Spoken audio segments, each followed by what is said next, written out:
And now, ladies and gentlemen, I'd like to invite Mr. Ian Ho from MPA to introduce the Smart Port Challenge 2024. Ian will share the program and the 14 innovation opportunities that we will be addressing for this year. Ladies and gentlemen, let's welcome Mr. Ho, please. Thank you very much. I'm Ian from the MPA, part of the PIER71 program team. And today, I would like to talk about the opportunities right here for all you startups to apply to. So some of you startup founders and VCs might not be familiar with the maritime industry. So how big is the addressable market size? So firstly, some statistics. More than 11 trillion US dollars worth of cargo is being carried by ships globally. And this is growing on a yearly basis. So the global maritime and port infrastructure market size is roughly about 542 billion US dollars. And once again, I'd like to stress it's growing. And over 50,000 vessels carry all of these goods all around the world. Right here in our region, the Asian economies are actually the discharge ports of more than 50% of these cargoes. And here in Singapore's port, it is an actual hub for the global maritime industry, and we have hit a record high of 3.09 billion gross tonnage of ship arrivals last year. So an overview about Maritime Singapore. Like I said, we are a connectivity hub for the shipping industry for the world and a key contributor to the economy. So some large maritime industries, 180 international shipping groups are actually based here, 20 banks, international banks with shipping portfolios, and over 30 international and local law firms with a shipping practice. Of course, that results in Singapore being the largest transshipment hub in the world and the world's largest bunkering hub.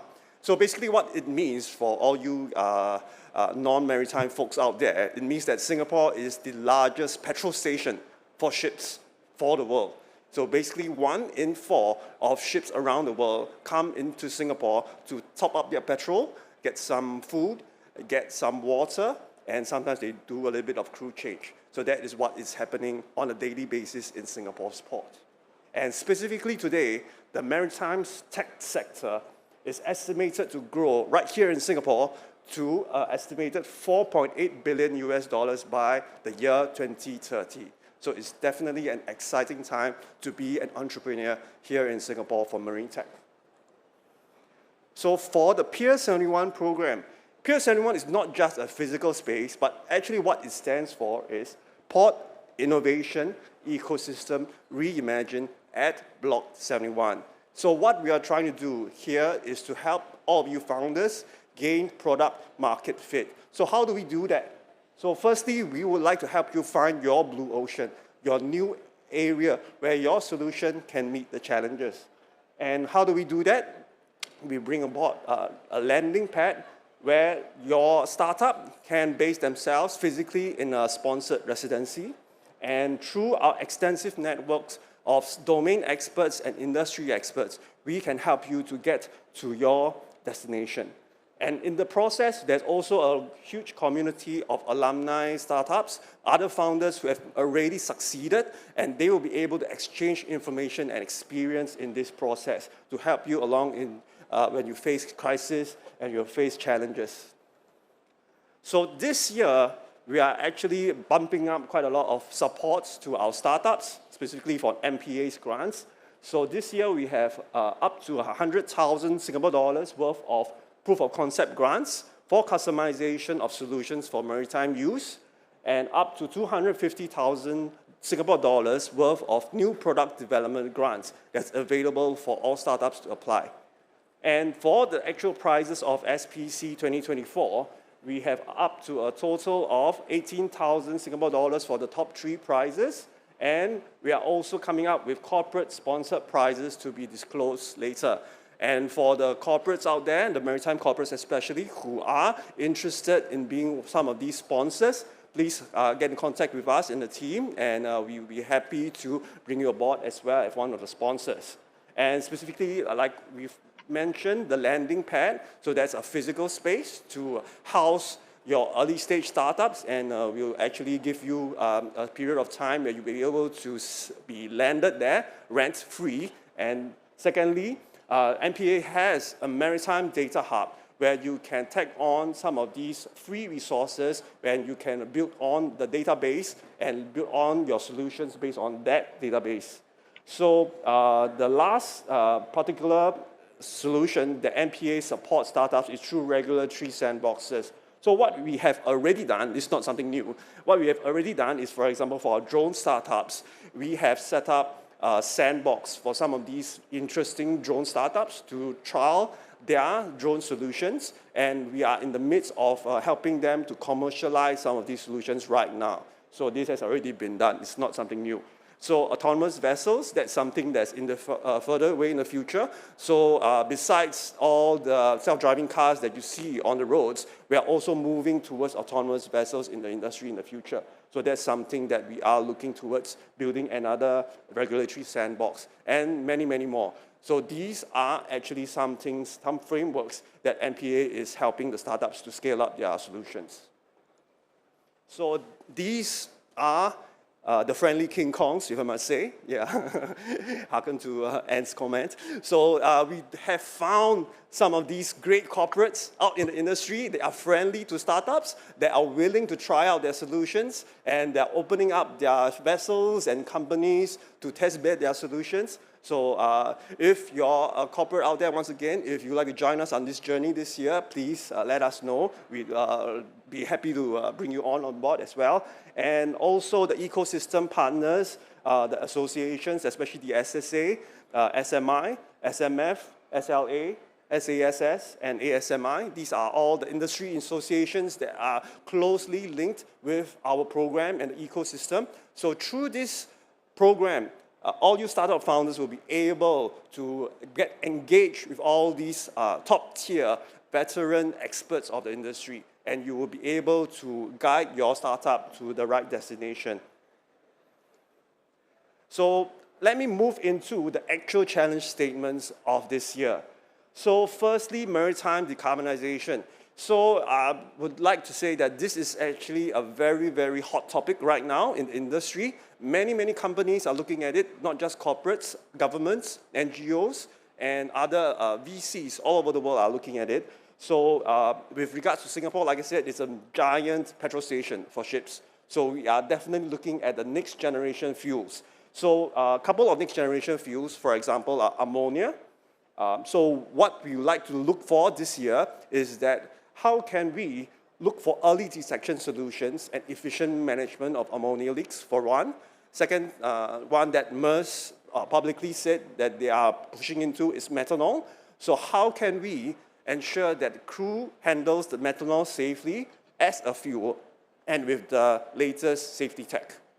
And following that, as with the cars on the roads, there are electric vessels here in Singapore's ports. So we are looking at enhancing charging battery performance and how we can make batteries better and more effective for the maritime applications. And fourth, we are bringing back actually wind sails. I mean, a long time ago, we were sailing on sails, but now there is a next generation of wind sails that's coming on board on the many vessels. So what we would like to do is to get startups with interesting technologies to develop the next generation wind assist technology to bring them into the 21st century. So next, moving on to smart shipping. So strengthening situational awareness is related to piracy and terrorist attacks. So we are looking at how can we improve situational awareness of small boats that come near large cargo ships, for example, and flag unusual activities before they reach the ship, so that the crew will be able to call for help, for example, call a mayday in time before something really serious happens. So that's number 5. So securing business critical data. Actually, ships, when they actually go into the dead zones of VSAT, there's a lot of VSAT companies here, but unfortunately, there are still dead zones out in the ocean. So when they encounter such dead zones, they need to have a device that secures their critical data so that their operational data, like say their engine data, their navigational data, are secured and stored in a secure device that they can use later.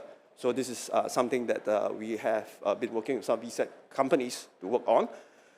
Next thing, something not so nice, man overboard in our port waters. So unfortunately, till this day, we still do face some of these safety incidents of people boarding ships or getting off ships that fall into the water. So falling into the water is not just like a swimming pool. Falling into the water on a big ship is a potentially fatal incident. So it is very, very hard for a giant cargo ship to turn around and save someone that has fallen overboard. And it happens in the port as well. So we would like to develop safety technology to help with these incidents and better manage these situations in our port waters. So next, of course, we're going to talk about the next generation ports in the Smart Port Challenge. So how do we enhance digital port services here in Singapore's waters?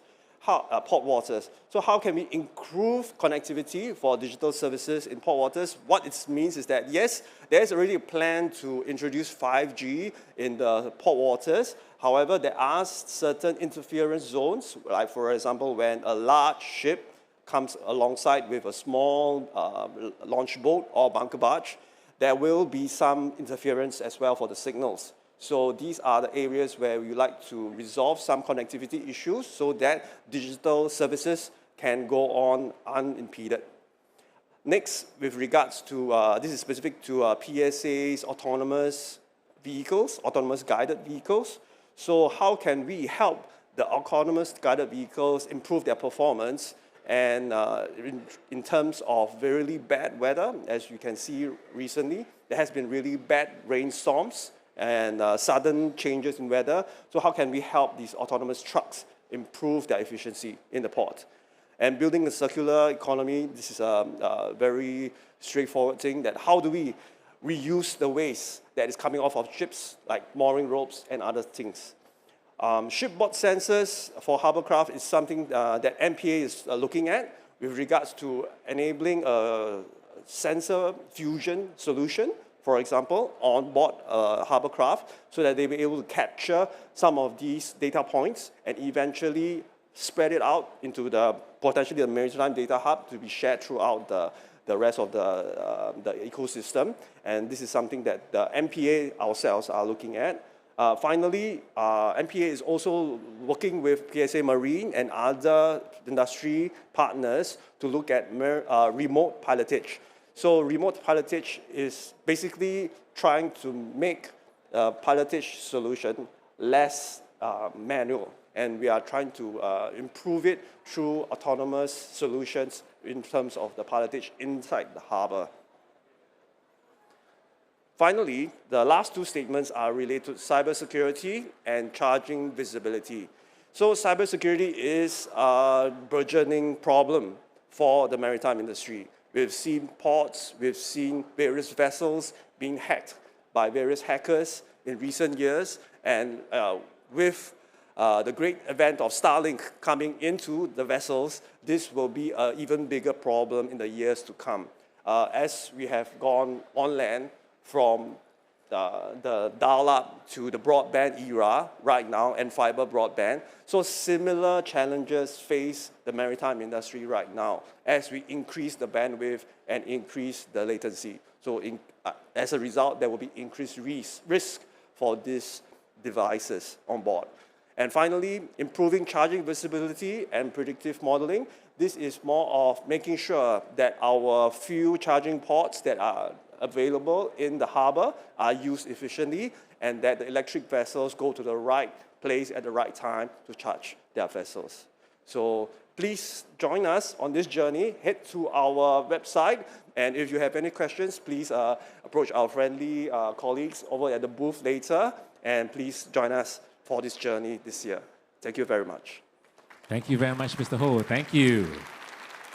Yeah, feel free to take out your phones to scan the QR code.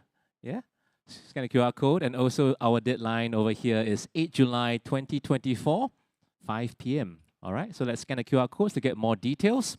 And also on top of our website, PIER71.sg, you can also head over to LinkedIn to get more information and also subscribe to our newsletter, which I believe is on the website as well.